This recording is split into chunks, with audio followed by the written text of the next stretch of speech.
मैं ओंकार मेरी शक्ति का अनुभव कर प्राणी जब जब मेरा नाम स्मरण करता है तो मैं उसके मानस तरंगों से जुड़कर उसे शक्ति प्रदान करता हूं, अर्थात मैं उसका सहकार हूं।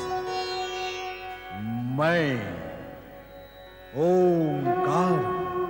चंड-मुंड जब देवी कौशिकी के सामने आकर शुंभ निशुंभ का विवाह प्रस्ताव सुनाते हैं तो कौशिकी हंसती हैं। वो उनसे कहती हैं कि अपने स्वामी से जाकर कहो कि किसी बुद्धिमान को मेरे पास भेजे। ब्रह्मलोक में ब्रह्मा जी नारद को स्पष्ट करते हैं कि कौशिकी की उत्पत्ति ही शुंभ निशुंभ के वध के लिए हुई है। शुंभ निशुंभ के दरबार में चंड-मुंड कुछ किए बिना ही लौटते हैं। तत्पश्चात सुग्रीव को भेजा जाता है। कैलाश पर पार्वती शिव आराधना करते हुए कौशिकी के पास जाने की इच्छा प्रकट करती है।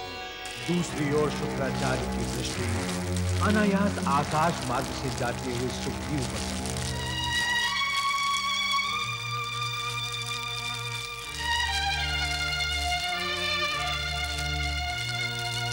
जय जय मृत्युंजय महादेव।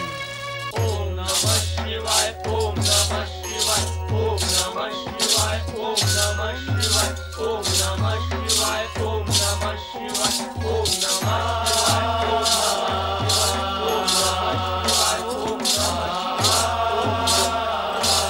देवी, पूजा करने आई हो अथवा प्रश्न पूछने? प्रभु, मेरा ध्यान तो सदा आपकी पूजा आराधना में ही लीन रहता है, किंतु एक बात मेरी समझ में नहीं आती।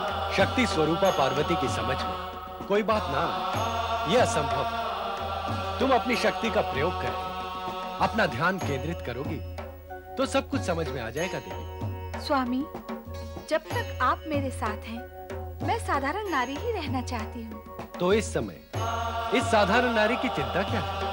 एक माता के नाते क्या मेरी ये चिंता स्वाभाविक नहीं है कि कौशिकी पर मोहित भयानक असुर शुंभ निशुंभ उसको कोई हानि न पहुंचाए? एक सामान्य नारी के नाते तुम्हारा चिंतित होना स्वाभाविक है, किंतु हम तुमसे पहले भी कह चुके हैं कि कौशिकी कोई सामान्य नारी नहीं, वो स्वयं दिव्य शक्ति धारिणी है।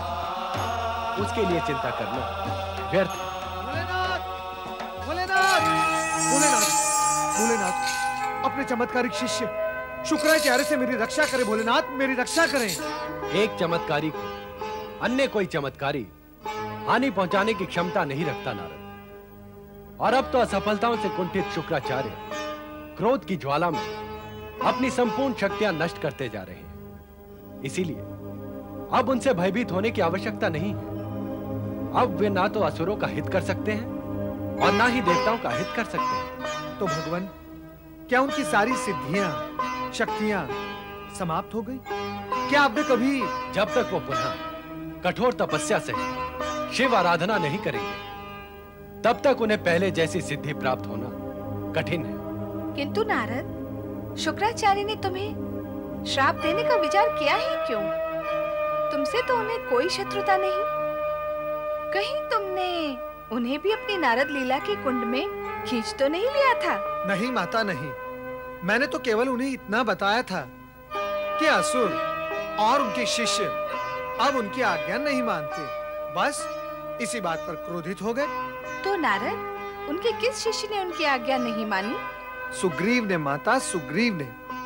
शुक्राचार्य उसे कौशिकी महल की ओर जाने से रोक रहे थे, किंतु वो शुंभ निशुंभ का संदेश देवी कौशिकी तक पहुंचाने का हठ ठाने हुए था और अंत में उसी ओर चला भी गया। क्या तुम कौशिकी के पास गए थे नारद? हाँ माता, मैं वहां गया था और मेरा वहां जाना सार्थक हो गया। आपकी पुत्री कौशिकी गुणों का भंडार है। वीणा वादन, गायन, संभाषण, आहा, सभी में पारंगत। स्वामी, सुन रहे हैं आप कौशिकी का गुणगान? नारद ने तो उससे मिलने की उत्सुकता और अधिक जागृत कर दी है। अब तो शीघ्र ही वहां चलना होगा। अवश्य देवी, अवश्य। हम शीघ्र ही वहां चलेंगे।